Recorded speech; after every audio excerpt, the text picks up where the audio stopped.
Hello and welcome to today's webinar, where today I'm delighted to invite Suzi Carter back.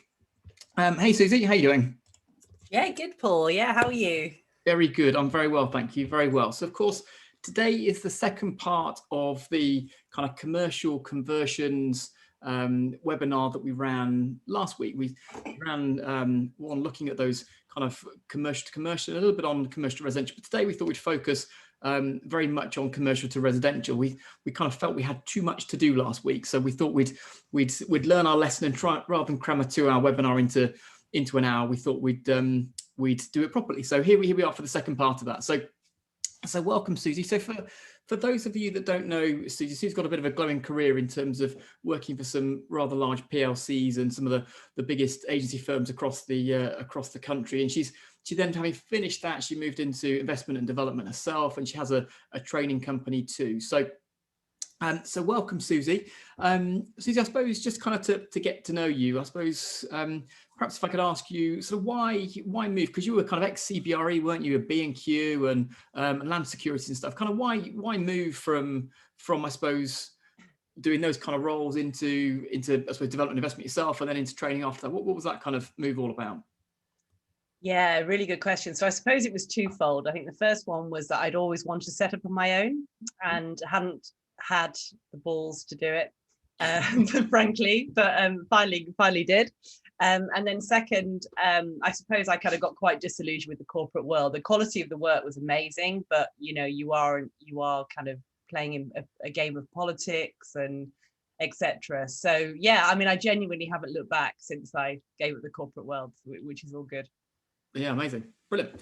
So today is all about commercial residential. So perhaps if we sort of jump straight in, we've got kind of a hard deadline of 3 o'clock today. We've sort of squeezed this in with Suzi. So perhaps if we jump straight into the slides, if that's okay, Suzi, and we'll get cracking. Yeah, sure. Yeah, absolutely. So let me just share my screen. So first of all, can everyone see that okay? Yeah, absolutely. Yeah, perfect. For once, my computer's going at a reasonable speed. So it's great to be here again, everyone. And I will do a little recap of last week's for those of you that weren't there. So yeah, it's a real pleasure to be with you here again. This is the kind of second half of my 5-step blueprint to add value to commercial property. And again, for those of you who weren't here last week, I'll kind of go through the other steps. Just a little bit about me. So as Paul said, I'm a chartered surveyor. I've been a chartered surveyor for over 25 years now, which is terrifyingly scary. I started my career off at CBRE doing kind of industrial offices, retail. I went to Kingfisher B&Q, where I did big site acquisitions when they were acquiring their big warehouse stores. And latterly, I was at Land Securities, where I managed big portfolios of retail parks and shopping centres. So as Paul said, I've been on my own since 2015, as it were.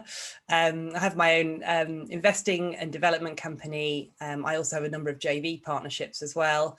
I still do quite a lot of consultancy for clients, actually, which is great. And I set up the Commercial Property Academy last year, which is an online coaching program to help people kind of move forward with their commercial investing.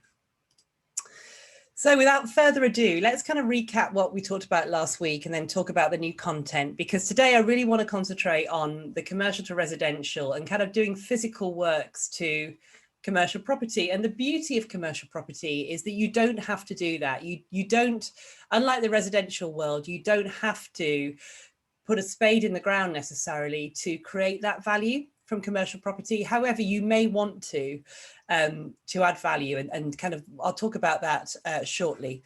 Excuse me, I've got a bit of a cold, I think, developing. So apologies if I cough and sputter a bit. So first of all, last week we talked about how there's all these traditional investments that are, that they're still there, but, retail, especially offices, have got a bit of a question mark over it. Industrial is flying at the moment, and how there's all these kind of new trends that are emerging from what's happened with Brexit and COVID-19.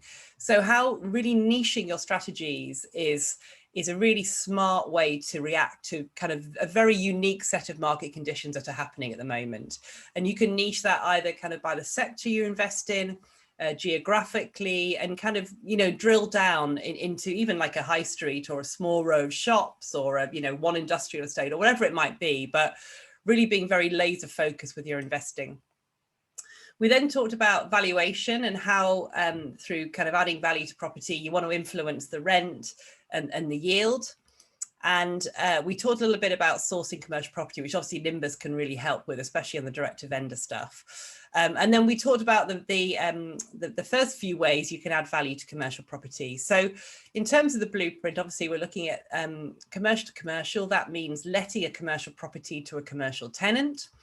We're talking about having an existing tenant with an existing lease and how you can re-gear that, negotiate with the tenant, and perhaps even surrender part of that lease back so that you can actually do something else, or you can repurpose some of that space.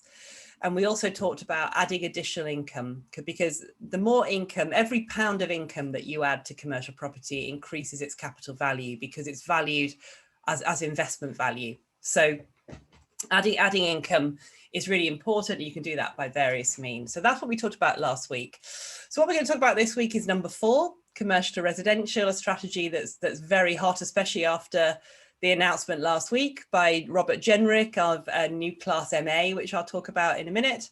And then also building reconfiguration extensions. These two go quite nicely together. But obviously for number 5, you don't necessarily need to do any conversion to residential. So I'm going to be talking about today commercial to residential, building reconfiguration extensions, as I say, and some strategies as well of 2021. So what strategies are suited to current market conditions? There's some strategies that work in every market, but there's some strategies that I think specifically this year will be really helpful, and Nimbus can help with those. So without further ado, let's crack on, because there is a lot to get through. And we really want to allow some time for questions. So apologies if this is a little bit of a rattle through. And can I just say that I recommend very much the Planning Geek website. I don't know whether many of you have seen that, but I recommend that very much. A lot of the information I've got from that particular website, and it's really worth you taking a look if you've seen it, because it really does have chapter and verse on permitted development rights. So it's definitely worth having a look at that. So with commercial to residential, we're obviously looking at change of use, either of whole or of part. It's only in England, remember, so you have to use planning applications elsewhere. This is a bit of a recap from last week, because we talked about a bit of this last week. It depends on the average end values as to viability. So obviously it doesn't work everywhere, and obviously Nimbus can help you with all of this. And whoops, my formatting hasn't gone very well there, apologies. So I'm sure Paul can fill us in, but obviously in terms of the filters on Nimbus, you can do a PD rights filter, the shops and uppers. You can look for low value commercial properties in resi areas. You can plot on a map kind of, or the elite filters can do that for you in terms of how to find these particular opportunities. And then I'm also going to talk about the airspace opportunities, and there's various strategies on Nimbus that can help you with that. Paul, is there anything you want to say on that before I kind of move on? No, yeah, absolutely. We'll kind of come on to perhaps at the end about some of those bits and pieces about how we find some of this stuff anyway, and some of the, within the Elite how we do it, and then within the Elite Plus system how we do that. So yeah, you got that just right. That's fine. Good, phew, that's relief. So I say it's England only. I'm going to rattle through this because I did talk about this last week. Sometimes you can't apply in like conservation areas, listed building, etc. Minimum space standards apply to all permitted development after 6th of April. So after today, that's it. You can't, no more rabbit hutches. There might be a community infrastructure levy, a SIL, but no section 106 or affordable housing provision, which is a massive bonus, especially if you're doing big blocks. And you have to provide floor plans to ensure there's adequate natural light to all habitable rooms. Councils can apply for Article 4 and any of these permitted development rights if they want to. And I suspect that with some of the with the new class MA, I suspect that some councils will do that because they'll want to protect the kind of the prime retail pitch. But we'll see how that plays out.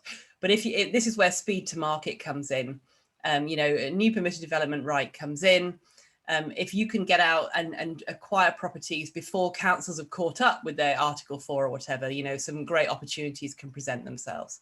How long does that Article 4 take, Suzi?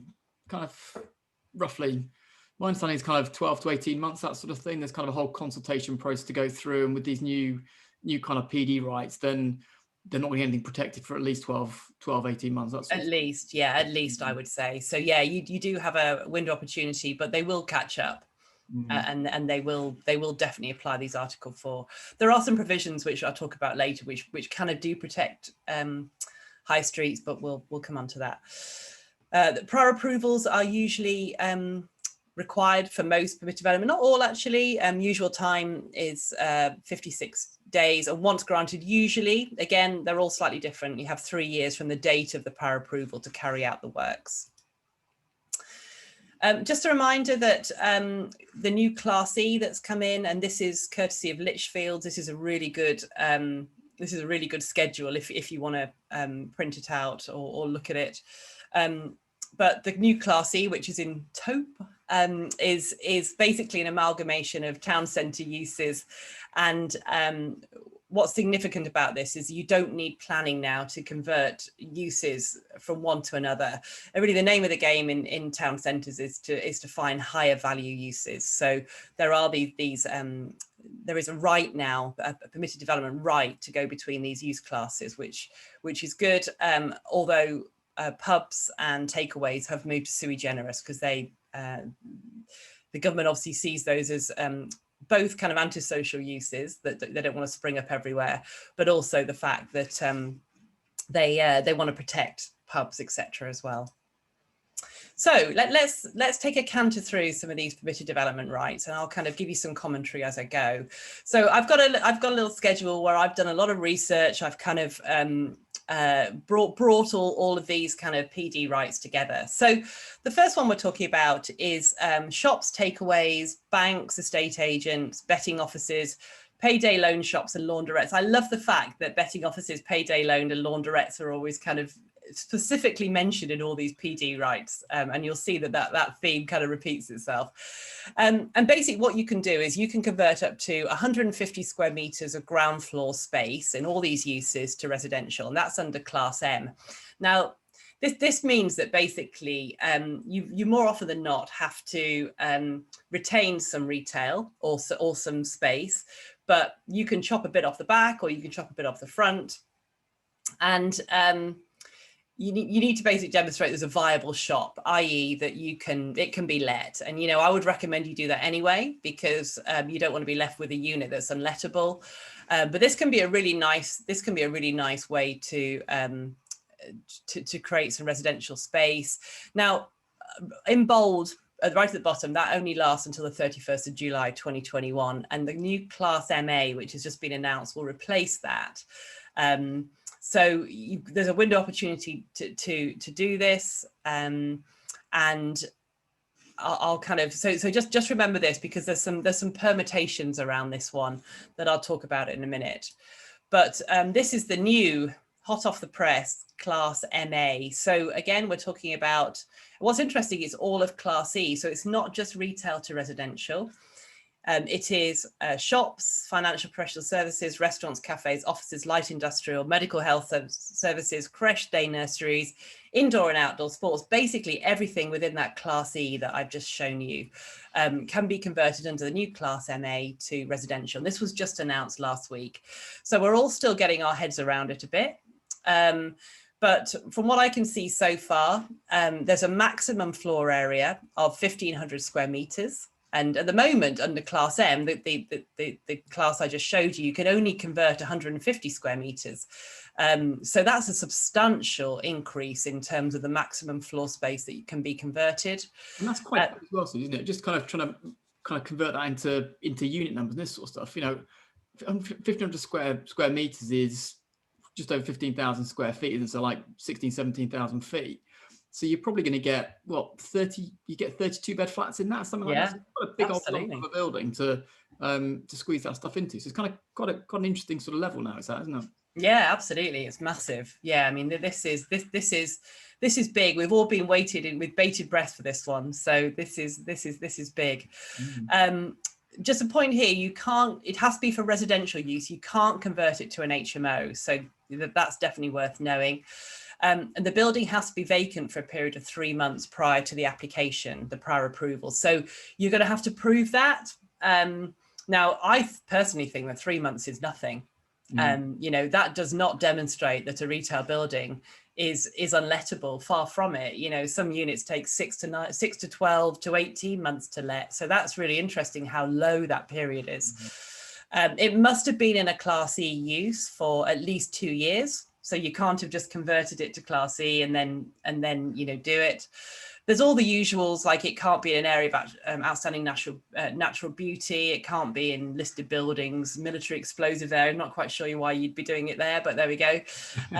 You can do it in a conservation area, but an impact assessment will be undertaken. So this is where you need to bring a planning advisor in to help you with this stuff.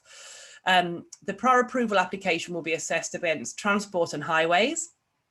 They'll be looking at parking, effect on the road network, etc., contamination, flood risk, noise from commercial units affecting residents. They're very sensitive on that, especially. That's a very key point for all these prior approval applications.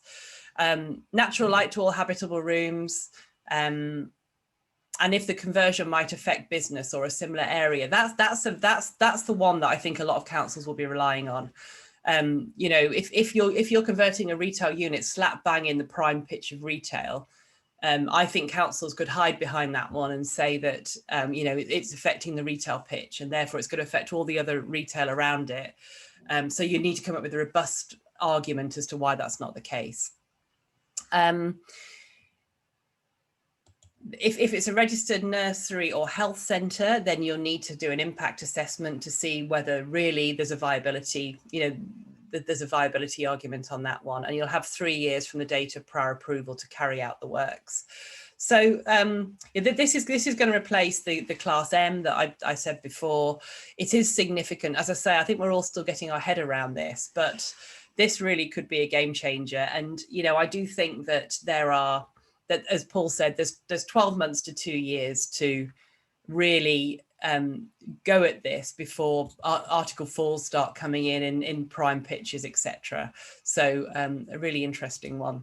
Suzi, just a quick question. I just saw a note in the chat just about affordable housing and SIL and that sort of stuff. I guess we don't know the answer to that, but presumably there's no SIL or affordable housing on this stuff either. I'm almost positive, but not 100%. So again, we're waiting for all the detail. I have to admit, I haven't read the legislation line by line, although I have done an overview of it. I don't think there'll be affordable housing on this. SIL there may be, and you'll definitely need to speak to your local planning advisor on this. But I'd be very surprised if affordable housing will be included, because it's generally not in permitted development. This next one, Class G, is really interesting. So it's shops, banks, our old favourites, betting offices and payday loan shops. And what this means is that you can create 2 flats above every retail unit. So this is Class G. So basically, you don't need prior approval for this, which is great. You can just crack on and do it. It's subject to building regs, obviously. You can also do this on listed buildings in conservation areas. So if you've got a retail unit and you've got the ability to have control over the top of the upper parts on a retail unit, you have the right under permitted development rights in England only to convert every shop unit to above every shop unit to 2 flats. Now, if you've got a large shop unit and it can split in half, you technically can create four flats because you've got 2 and 2. So that's quite a good little tip, because you don't have to stick with the larger unit. You can actually create more above. And it technically should be interesting. It technically should be ancillary to the commercial unit, but I think generally it's not, if I'm completely honest. Now, once you've done that conversion of your 2 flats above, you can actually then potentially, oops, sorry, I don't know what's going on here. You can potentially then use Class L, which basically converts C3 residential into a HMO up to six residents. And obviously you need to be aware of any Article 4 in the area for restricting HMOs. But if that's not in place, again, you don't need prior approval. You can just go ahead and create an HMO, which obviously sometimes can be a higher value use. So nice little bit of adding value, a bit of asset management you can do just by using kind of those two permitted development rights alone. Class O, which is basically office to resi. I think that's a very well-worn path. Interesting, this one ends on the 31st of July 2021 and has been replaced by Class MA, which is the Class E to residential. So we've been waiting to see what the replacement would be to this one, and we know now. And obviously, with all of these, you need to look at minimum space standards, et cetera, et cetera. So this one, interesting, this has been going for a long time, this office to resi. A couple of observations on it. The first one being that it's very much priced in now. And I would suspect that's going to happen with Class MA in very short order. You know, I would suspect that they will, you know, if any agent's worth their salt, they'll be pricing it into the asking price for the conversion to resi. And second, there's been a lot of this office to resi that's happened. And what's happened in a lot of areas is that because a lot of offices have been converted to residential, office values actually in a lot of places have gone up. And office rents have gone up just from sheer scarcity value. Now, it'd be interesting to see when everyone gets back to the office, whether that continues, although I suspect it will. I suspect there'll still be a demand for offices in a different shape and form than perhaps they were previously, especially serviced offices. I suspect there will be quite a high demand for. So that's our office to resi. Then we've got our takeaways, betting offices, payday loan shops and laundrettes, the old favourites, Class JA. You can convert those to offices. And again, there's prior approval required, and there's some kind of requirements for that, and how long it's got to be in that use, etc. But just want to give you an overview today in terms of what you can and can't do. If you happen to find an amusement arcade or a casino, you can convert those to resi as well. It has to have been in those uses by the 19th of March 2014. There's a limit on the conversion amount, only 150 square meters, and there's the usual kind of prior approval requirements. This one's interesting. So agricultural. You can pretty much do so many things with agricultural buildings to move both to residential and to commercial use. So I'm kind of not going to go into loads of detail on Class Q, which is the agriculture to residential, but you can change agricultural buildings to commercial uses. So you can change them to shops, financial professional services, restaurants, business use like offices, storage distribution, hotels, assembly and leisure.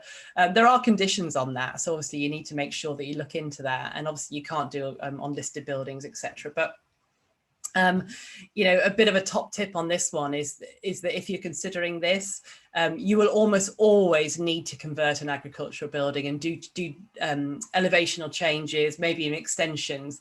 It's always best to, I think a good planning advisor would always say, do your conversion under the permitted development first and then apply for any building works you want to do. Don't do them at the same time. You know, just bag your permitted development and then go from there. There's others, takeaways to shops, barns and agricultural buildings to resi, like I said, Class Q, casinos to assembly and leisure, betting offices to assembly and leisure. Gosh, there's a lot in England, so you've got quite a lot to go at. If you just a quick note that if you, as I said, if you do need to do physical alterations, etc., you're always best to bag the permitted development right and then apply for the alterations. Now, last year, in response to COVID-19, a substantial number of airspace permitted development rights also came into place. And with apologies for all the text here, I kind of wanted to keep these together just because I think they kind of all go together. But so the first one is Class AA. That is You can put new flats on detached buildings that are either fully commercial or mixed use. And obviously in these uses, so you've got shops, banks, estate agents, restaurants, our favourites, betting office, payday loan and laundrette, with a number of conditions, but they have to be ground floor +2 above the ground. You can go as high as 30 metres with the finished development.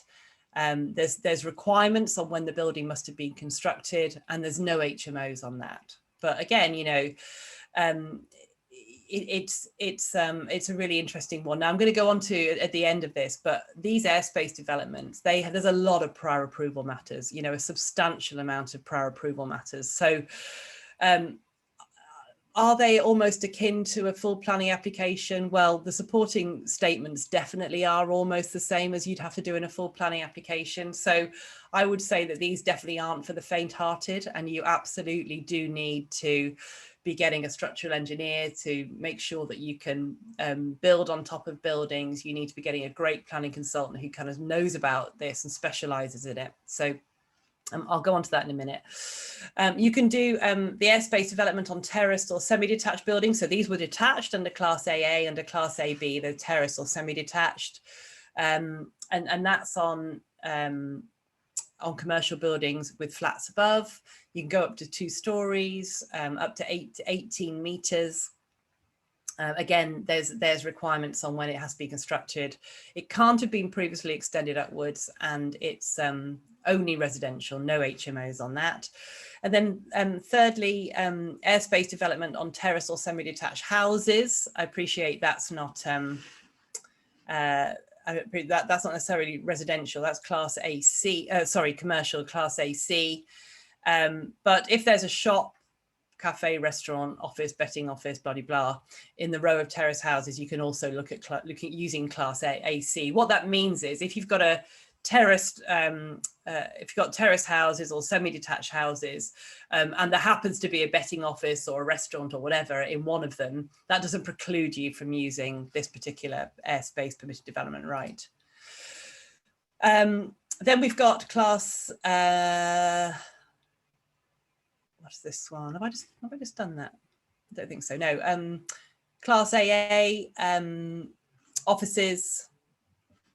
Then you can do new flats on detached buildings that are fully commercial and mixed use. Class AC, adding 1 story to bungalows, and up to 2 new stories on semi-detached houses or rows of terraced houses. So that's Class AC. Again, if there's one of these uses, the shops, the laundrettes, whatever, in the row of terraced houses or bungalows, you can also look at using it. I mean, it's highly unlikely, frankly. You know, this one I would say is a relatively challenging one. And then Class ZA is if you've got detached research and development, light industrial, demolition of either a single purpose detached block of flats or a single detached building with a B1 use class. So replacement with either a single purpose built block of flats or a single purpose built house. That is actually demolition, which is interesting. The footprint mustn't exceed 1,000 square meters, and there's various other conditions on that. So apologies for that. This is a bit of a rattle through, but I'm just going to talk about some principles, which is where I really wanted to talk about with the airspace, and in particular, just the awareness that you can do this stuff is sometimes useful. Obviously, prior approval is required, and this is the whole list of things that you need to go for on the prior approval. So transport and highways, contamination, flooding, external appearance, natural light. Obviously, there's minimum room sizes as well. So this is a very detailed application, even if it is a prior approval application. So plans, reports, statements, surveys will be required. You'll have to check when it expires. It's not obviously normal planning applications are about the start of work, but some of these airspace approvals about the completion of the development within a certain time. PD costed into sale price. I'm almost positive that will happen, as I said. And case law will come in terms of which buildings this is allowed on, which it's not. So, you know, that is definitely going to follow. They're generally not permitted in special designated areas like conservation areas. You've got to, I would suggest that you need to check out building heights and roof lines adjacent. If all the buildings are much higher than yours and you've got one a lower building, I would say that's much more in keeping than if you've got an already high building, which if it's extended up would be out of keeping with the rest of it. Article 4 could be used by the local authority. Obviously check the loading of your building. There's lightweight structures you can put above buildings that but you just need to check that out with a structural engineer. And modular construction for airspace could be a good option. This is a really specialist area, so get some good advice. Obviously do capacity checks on incoming services, which you always have to do for developments.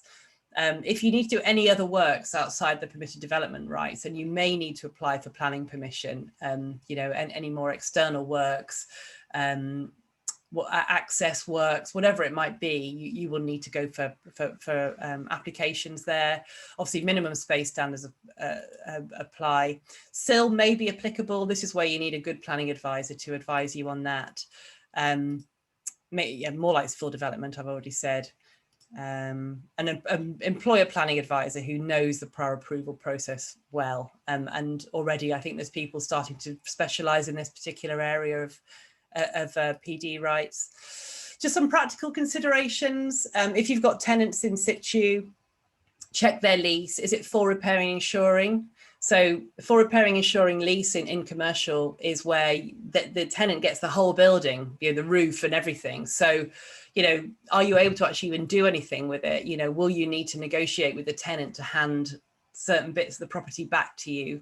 And also, tenants are granted a right in commercial leases called quiet enjoyment, which means that you're just going to leave them in peace. This probably doesn't breach it, but banging and clattering and building works on top of them isn't going to be pleasant. So you may need to do some concessions to tenants, like giving them rent concessions, or certainly agreeing method statements with them of working. It isn't, if there's people in situ, it is relatively going to be relatively challenging.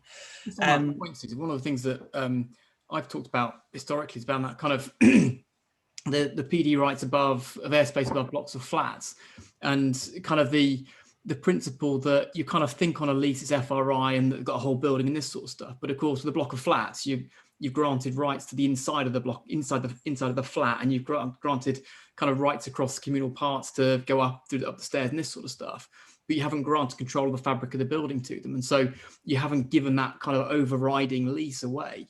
Whereas I guess in some commercial bits you might do, but it depends on the building. If it's a single block of office block that's kind of let, then you probably have at that point. But it's just kind of really interesting that nuance between the flats on top of flats, as opposed to trying to put flats on top of perhaps an occupied office building, could be slightly different. Exactly. Yeah, exactly. I would say, even if you're considering this, just check your lease early doors.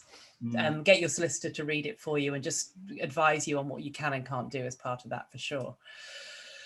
In extreme circumstances, if they have lots of rights and just won't budge, you might need to offer them incentives, like maybe a capital sum. They might want their lease changed slightly, their rent changed. You might offer them as part of it, refurbished common areas, maybe a new roof. There's things that you can do to sweeten it for them if they want to stop you. Consider using an agent to act on your behalf to negotiate with them, but definitely use a good commercial lawyer, because you're definitely going to need to check all this stuff. You may need to reroute services located on the roof. Quite often with commercial buildings, services are located on the roof, for example, air conditioning units, etc. Kind of aerials, mobile phone masts, whatever it might be. This is a bit of a technical one, my geeky side coming out now. So if you're considering transferring the airspace by way of a lease or a sale of the freehold, speak to your lawyer to see if the transfers are relevant disposal within Section 4 of the Landlord and Tenant Act 1987. In English, what that means is that it could be that basically this is enfranchisement, where the tenants, for especially residential, have the right of first refusal to buy the freehold, or the kind of collective enfranchisement to buy it. So you just need to just check all this stuff out, especially if you over block of flats. This may well apply, so you just need to check that out. Check your tenant won't leave as a result, unless that's what you want, because you might want that income carrying on downstairs, or you might actually think it's easier if they just went and you relet the commercial unit afterwards, because sometimes having a tenant in situ when you're doing works can be a bit of a nightmare. I guess if you do want them out, then I guess class, whichever one it is, your Section 25 notice, Section 26 notice, no, Section 25 notice for the hostile. Section 25 notice, you class whichever one it is for demolition and reconstruction, it would kind of cover on that anyway. So you probably could get them out if you wanted to, with if you've got your prior approval in place first.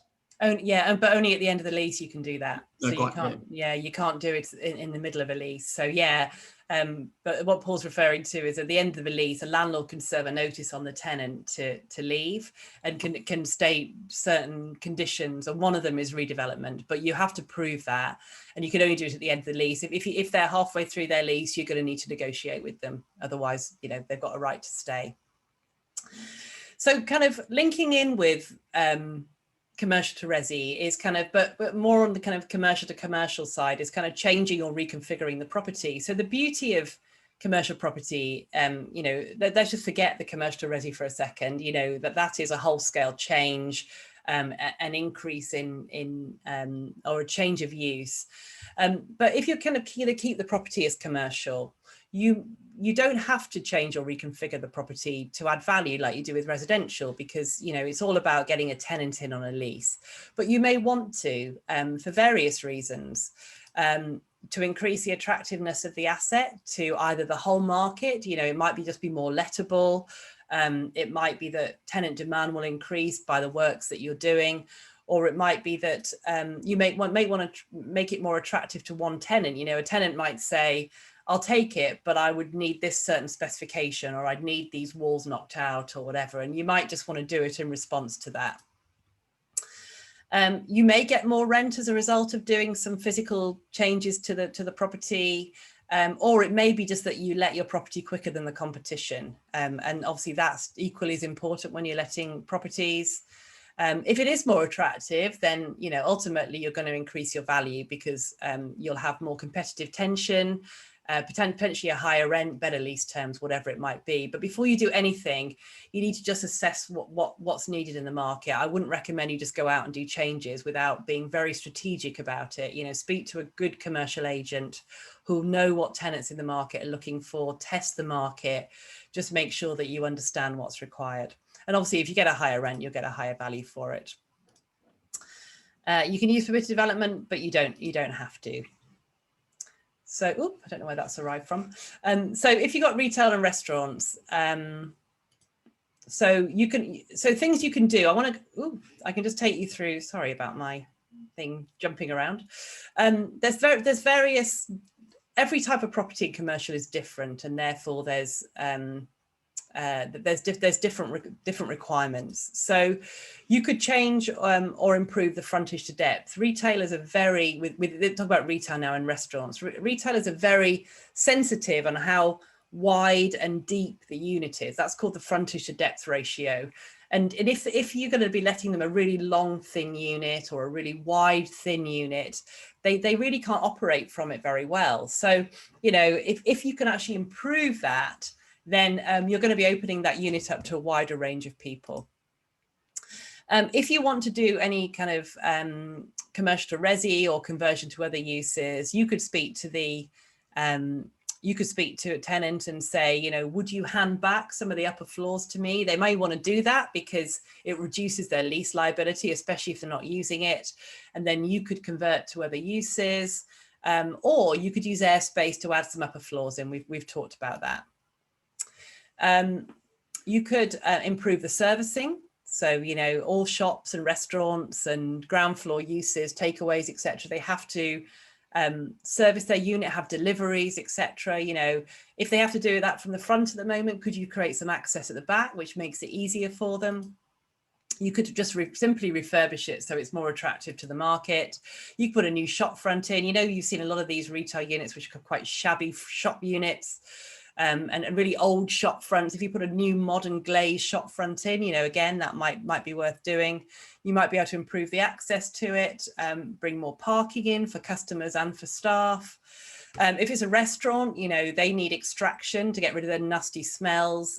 You know, could you maybe buy rights over a neighbouring wall so that you can put the extraction over that, which actually will make it much easier to operate as a restaurant.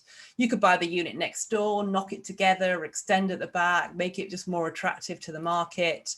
And then obviously under Class M, you could do a retail unit at the back or the front under permitted development rights, and under the new Class MA, you could look at converting the whole shebang. And I think what I put here was kind of, in terms of the upper parts and extension, from the business rates information in Nimbus, you can actually look at what the rental levels are at the back of the shop, the zone C, which is right at the back of the shop. And you could actually see, if the viability then would work by surrendering that back from a tenant or whatever it might be. Your uppers as well. It's kind of something that became very apparent to us. So the reason that ended up in Nimbus was that we did a scheme in Leamington where we surrendered the upper parts back of in fact, we got vacant possession actually and redeveloped the upper parts into resi. And we were sort of looking at the valuation report, and it was sort of saying, well, you know, the rent for the upper parts was, I can't remember what it was, but it was like £5 a foot for the first floor and then £2 a foot for the second, and nothing in for the top floor at all. So when you're saying, well, how much are we actually paying for that as part of buying the whole site? And it's like, well, not very much actually. And then of course, then the rate assessments also details that. So you can sort of then start saying, well, actually, for each square foot of this building, whether it's the back of the retail in the zone C and the remaining areas at the back, or whether it's the upper parts used as storage, you can see whether those numbers stack up or not. And it's really, really quick to work out. So kind of really good little tip that, I think. Yeah, no, absolutely. And Paul gave me that one. I can't take any credit from it at all. In offices, so again, Nimbus can help you find property, offices, industrial, check the rates relative to each other on the street, look at ones where the rates are lower, and look at the scope to improve the specification or the building. So very much help with the sourcing, and again, looking at the relative values on the street or in the town, etc. So again, offices, different. So occupiers will have different requirements here. So you could look at internal remodeling, making it more modern. You could improve the access to it and the parking, especially. That's really important for offices. You know, things like cycle parking are getting more and more important as well. Maybe putting showers in because people are commuting. You could refurbish them, make them look prettier than the competition, therefore they'll let quicker. Air conditioning and heating is a real biggie in offices. You know, for all those of us that have worked in offices in the summer, where we're having to open a window and no air's coming in. You know, an air conditioned office is whilst not being particularly environmentally friendly, it is a much more attractive environment, and occupiers are much more willing to pay a higher rent for it as well. That kind of it's that kind of, I've worked in one of those offices previously, and it's that kind of, when it's hot and it's not windy, it's like, oh God, it's so hot. And then when it is windy, it blows all the paper off your desks. You're so happy because but then all the paper's on the floor. So you can't really win in that example. So air conditioning is definitely the way forward, I think. Yeah, no, couldn't agree more. Yeah. You could improve the specification. You could replace the ceiling tiles, do a raised floor, whatever it might be, just improve it. You could install, depending on who the end, if you're a tech area, you might want to install some really great Ethernet or Ethernet, is it called, or Ethernet? And, just things like simple things that the tenant might have to install themselves, like CCTV alarm systems. That you just take a bit of cost away from them. And so if your tenant is looking at one property that has got CCTV and alarm system and one property that hasn't, they'll probably go for, as long as they're kind of, everything else is just about the same, they'll probably go for the one that has got it because it's going to save them a bit of cash. It's more attractive to them. So it's just kind of bearing in mind what the end occupiers are looking for all the time. And then in terms of industrial, again, internal remodeling, access and egress are really important for industrial, you know, especially where there's like lorries and vans coming in. So, you know, for example, is the access road wide enough? Can you get big lorries down there? If you can't, can you buy a bit of land in to widen that? So that, you know, you can get more lorries in. It might widen your market to a wider range of uses. Parking's always a goodie. Refurbishment, again, air conditioning, heating. Mezzanine floors are the biggie with industrial. So if you think about it, you've got occupiers who what they don't want is to have a warehouse in this location, then have to rent an office down the road for their office staff. They want to do it all under one roof, and that's where a mezzanine floor comes in, because I think we've probably all seen them in industrial or quasi retail type, you know, warehouses where the office staff are all on the mezzanine floor. That's where the toilets are, the staff room, etc. And the operator can still operate their warehouse or whatever they've got from the industrial unit. So mezzanines, in my experience, add a huge amount of value to industrial units. So if you find one that hasn't got one in, obviously find out what the market wants, but it probably is quite a quick win in terms of improving your specification. Again, CCTV alarm system, roller shutter doors, you know, if there isn't the access for high bay vehicles, you know, can you put a roller shutter in or whatever it might be? You know, do a refurbishment, again, just make it more attractive. Obviously, you need to look at the occupiers. So I won't dwell on this because it's pretty obvious, but, you know, if it's tenant-led, you wouldn't start to extend or change space unless there's a requirement to do so. You could agree that to do this as part of a deal. Once a tenant signed up, you can sign an agreement to lease, which can then de-risk the works. You know, we don't want to be doing unnecessary works which aren't going to yield any return. Obtaining kind of specialist agents' advice on the specification is key. You could potentially look to develop other uses. You know, you might, for example, if a tenant's taking some space, and there's a patch of land next door that could be suitable for redevelopment, you may want to just not put that in their lease so that you can redevelop that at a later date. It's always best to pre-let, you know, with all these strategies, it's always best to de-risk by letting the property either before you buy it or before you start any works, just to de-risk everything. In terms of development, so if you're developing out a unit or extending it, you can do it on spec, you can just do it without an occupier lined up, but it does come up with massive risk. And I would always say that if you're doing new developments, especially, it's very, very high risk strategy to kind of develop first and then wait for an occupier to come. But sometimes it is necessary, you just need to get some advice on that.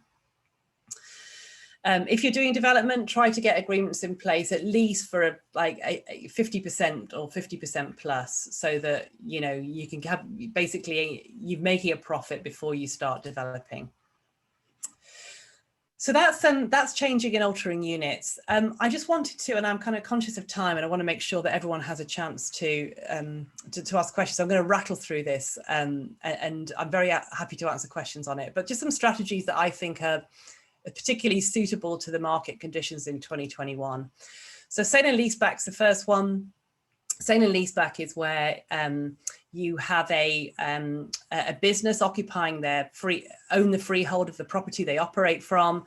A lot of businesses are looking to recapitalize because of COVID-19. So they're looking to sell the property they operate from. And you as the investor could buy that. The tenant would take a lease back from you. So you'd have a guaranteed tenant from day one. There's a lot of those opportunities around, and Nimbus can really help you kind of finding direct to vendor opportunities for that. You generally have to pay a bit more for the property because you are effectively buying it with a tenant in place. So you're not buying a vacant property, but I would say that there's a lot of these opportunities available at the moment. Another one to kind of de-risk your strategies in this market, especially in retail, is rather than finding the property first, is finding the tenant first. Find a tenant that's got a requirement, whether local or national, in your town or city. Find out what they want, what they're looking for. You know, someone like Co-op's a great example of this. And then basically find the property to suit, rather than do it the other way around. It does definitely de-risks your property acquisition. Some of the asset management we talked about earlier, like lease extensions, surrenders, letting to commercial tenants, you know, that's in every market, that's a good strategy.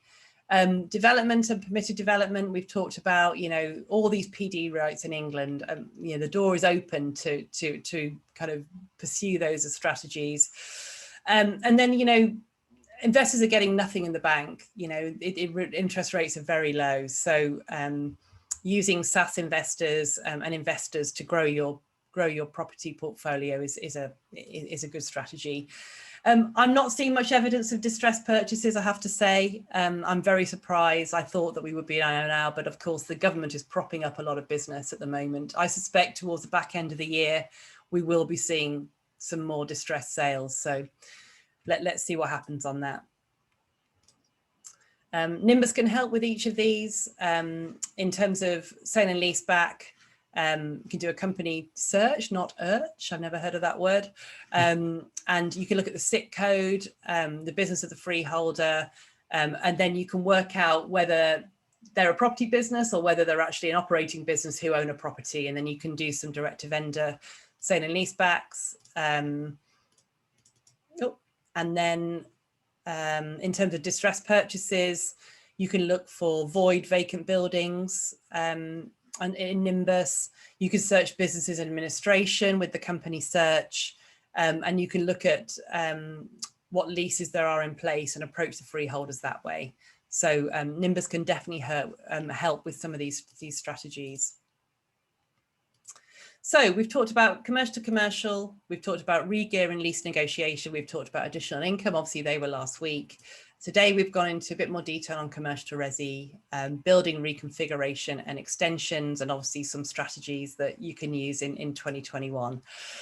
Apologies for the whistle stop tour. I could literally talk about this all afternoon. So I hope that has given you some flavour as to what you can do. If anybody would like to get in touch with me, please do so.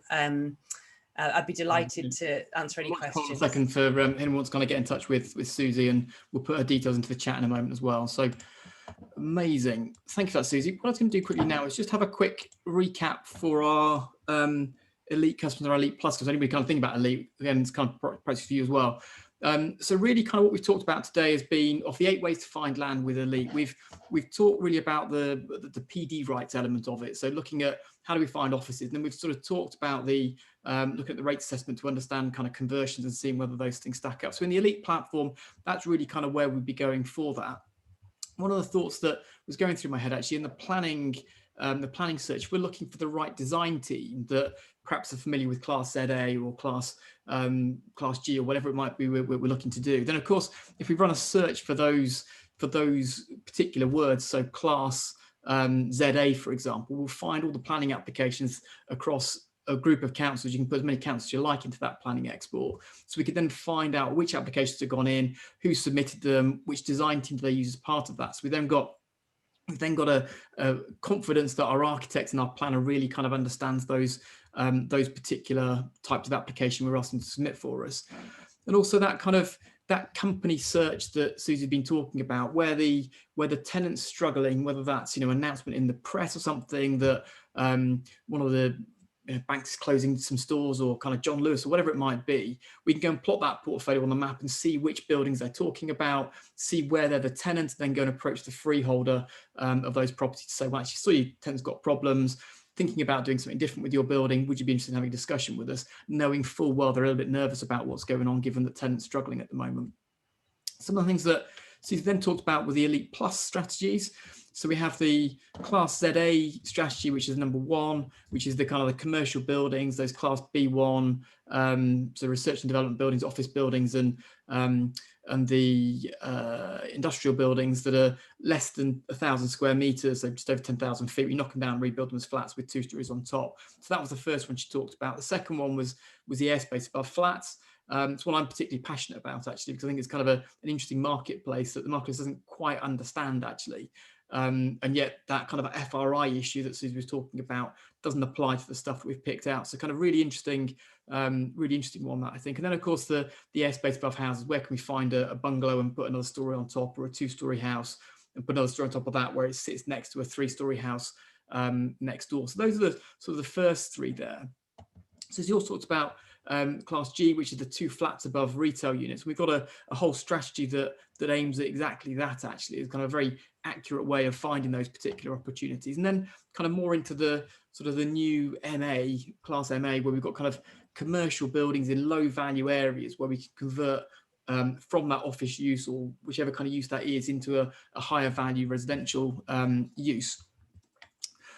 Nimbus can help you kind of understand that property. So one of the things we talked about was that kind of rates assessment per square foot. It's a bit fuzzy, we can't quite see that. But in essence, looking at the rate per square foot from the rates assessment is going to give us A, the use of that building, B, then an estimate of what the rough rental level is for that particular part of the building itself. And we can look at each of the different areas of the building to see on a piece by piece basis which bits would convert and which wouldn't. That's kind of how we pick out the zone C area as well. Kind of what's that zone C rate in that area, and then typically we tend to use sort of a 15 times multiplier for that, just to kind of assumes that the rates was 20% below market rent, and assuming an 8% net initial yield in effect, kind of 15 is the magic number, frankly. It also kind of helps us sort of, I suppose from last week, understand that local marketplace. So it helps us understand what the commercial values are of different opportunities through the commercial comparables. And of course, the commercial availability is going to help us understand that quoting prices, and equally who the active local agents are in a particular area that perhaps we can speak to. So I'm thinking about doing this, and do we think these numbers work, and all that kind of stuff. Same true on the residential side. We've got residential comparables, we've got average sales prices, gives that very quick understanding of, is this stuff going to stack up or not? And into residential yields and HMO overlays, kind of just understand whether there is kind of multiple exits that we might be able to use on a particular building. Crucially as well, I suppose, is how do we find the right investors and purchasers? And actually, we've got a webinar tomorrow that will kind of help us dive into more detail around all of this. But with the planning export, we can go and see similar schemes that have gone forward. And obviously, off the back of the planning export, we also have the proprietor's name and kind of the address of those companies that are doing similar schemes to the ones we're proposing. So actually, they may well have a further requirement for the kind of schemes we're looking at. And of course, we have a sense then of the kind of levels and prices they're paying for things. So are these things going to be sort of at the right sort of level for what they're after? We then also have the company search that Suzi's talked about. So kind of using that to say, well, actually, what are the buildings they've taken? What are the leases they've taken? What are the freeholds they've bought? And really understanding exactly how we can sort of negotiate those leases based off seeing what they've taken most recently in similar towns to the ones we're looking at, and then going off and buying a copy of the lease to understand those exact lease details. So we know kind of where we can take those negotiations to. So I think that kind of should give us a rough understanding of some of that stuff that Suzi was talking about and how Nimbus can help with all of that. Those are Suzi's details there. And I have in fact, I'm just going to copy that in a second. So we'll put those details into the chat in a moment. Here at Nimbus, your next steps, you can hit the ground running with us if you want to. We do a 14-day free trial of the Elite system. As part of that, you get access to all those tools I've just talked about. So you can kind of use those yourself and check kind of work those things out for yourself in terms of which bits work and which bits don't for those various parts of the building. And of course, you have access to our customer success team here through multiple channels to kind of help you through all of that. We've also got a webinar on Friday morning at 10 o'clock where you can join me and one of my colleagues sort of running through just purely for the attendees of this webinar, sort of to see how we use that system to find and assess those commercial conversion opportunities in the platform. And of course, you can also book a one-to-one demo and a personalized call with one of our team to run through that with you. On the subject of commercial conversions, we also have Mark Stokes, Metro Academy in tomorrow. We'll be talking about commercial to residential conversion developments and also looking at private finance and the use of small self-administered schemes, so kind of the SaaS side of financing things. And Mark will be talking about that for us. That's my alarm to say we've hit 3 o'clock, Suzi. So we're going to have to be very quick with our Q&A, I suspect. So if you're keen to do any of that, then respond to the poll. I'm going to launch that now. We'll have a short break for a minute, and then we'll come back and we'll run a Q&A session. So if you want to just check your microphones all work, I'm going to kick off the poll now, and then Suzi and I will back. So we've got the first question on that, which is, would you like to join us on the webinar on Friday to see Nimbus in action? Second one, would you like a trial of the Elite platform? The second one. Third one then is, would you like to get in touch with Suzi? And the fourth one is if you'd like to join us on the commercial to residential webinar for tomorrow as well. So I'll launch that poll now. Susan and I will take a very short break, and we're back in just 1 minute once we've had a chance to get ourselves ready for the Q&A.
Fabulous. Thank you for that.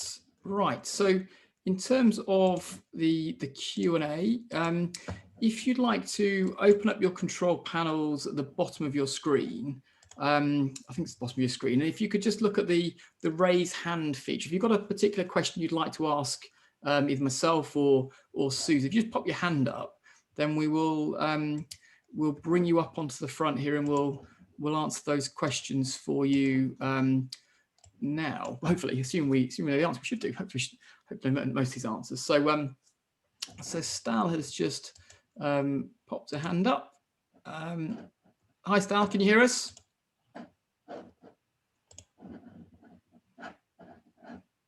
He doesn't seem to be able to. We have some questions in the chat. Otherwise, anyone would like to put their hand up and ask us any of the questions out of the chat live? So Teresa wants to, Oliver does as well. Hi, Teresa.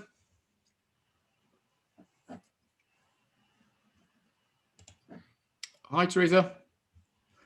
We're not doing very well, are we? Crikey, we're not doing very well. Let's see if Oliver does. Hi, Oliver. Hi, can you guys hear me? We can, yes. Brilliant. Yes. Hi, Paul. Hi, Suzi. Hi. Just a couple of quick questions.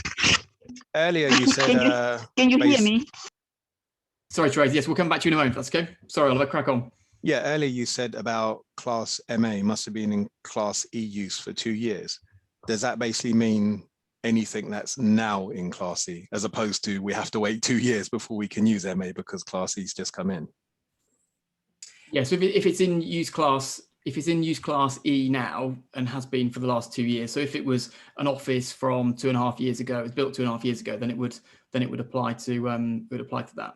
Oh, brilliant. I just got a couple of more quick questions. Basically, if a council has an Article 4 and a Class O for an office to resi in our high street, basically with the new Class MA, could I quickly get an application in to convert and do an office to resi conversion, or do they basically have like grandfather rights where all Article 4s will now include Class MA as standard?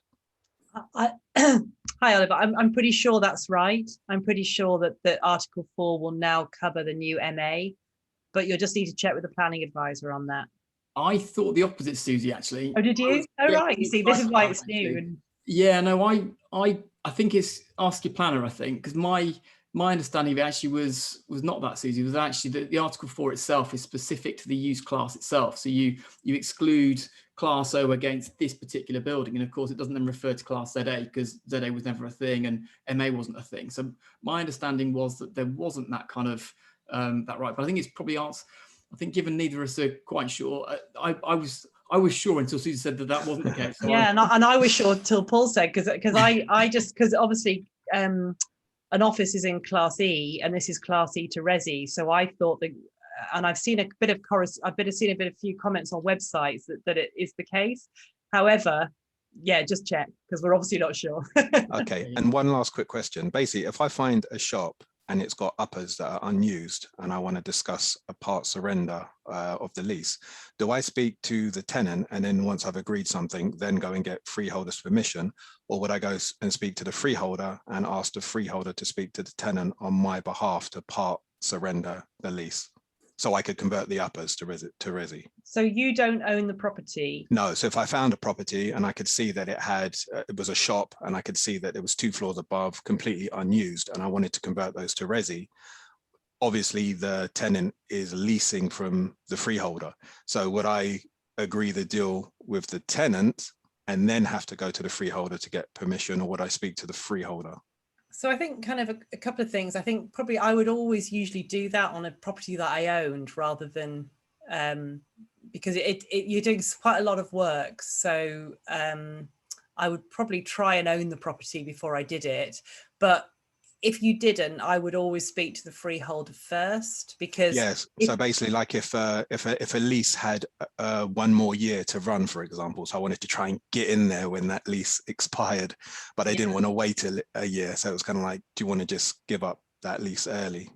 Yeah, I think that if you speak to the tenant first, all you're doing is giving that freeholder added value, and then they could go off and do a deal with anybody. So you would need to have a deal in principle or an option or something with the freeholder to then go and have the conversation, I think. Otherwise, you're just basically putting it on a silver platter for the freeholder, I would suggest. Yeah, that makes sense. Thank you very much, guys. Okay, no worries. We've probably got time just for one more. I think Teresa managed to get herself working. Can you hear me now? Yeah, absolutely. Yeah. Yes, thank you. Sorry about that. If you have a terrace building with a shop on the ground floor and a 2-floor maisonette, can you still add 1 or 2 floors under PD rights? If you've got a shop on the ground floor, you can convert the upper parts to 2 floors. Well, there two flats. Sorry, not 2 floors. There is a maisonette, a 2-floor maisonette. Okay. Yes, so that could be divided, but you need planning permission, I believe, to make it into 2 floors. You could divide you could put it into 2 flats if you needed to. And I'm not sure, I think you could do that under PD, right? Yes. Okay. But my point is, can you use the right to build 1 or 2 floors above that under PD? You can. So you could build 2 floors, even if the landscape, the cityscape is uneven, because they are with 1 or 2 buildings on one side, they're already building 1 floor. But if you build another one, that would be like a smile missing teeth, you know? Yeah. Jack. You want to make sure your schemes look sympathetic to the area they're in. I think kind of trying to sell stuff that's a bit weird is always quite difficult, I think. So I think I think you're asking the right questions. I think whether the PD rights apply, I think is the first question. The second question is, do you want to build in line with the full extent of the PD rights? So you put 1 story on, or you kind of want to make sure the building you're building is sensible. Yes. You're in. Yes. The thing is, I believe the whole street is going to go that way, but it will take maybe 3-4 years. And the ones who start will look really out of kilt. Yes. Thank you. Thank you so much. Brilliant. Thanks, Teresa. Fabulous. How are you doing for time, Suzi? I think you're running out, aren't you? So I think we probably ought to be... Yeah, I've unfortunately got to go pick my children up. Otherwise, I'd love to stay longer. But yeah, I probably shouldn't leave them floundering in a childminder as much longer.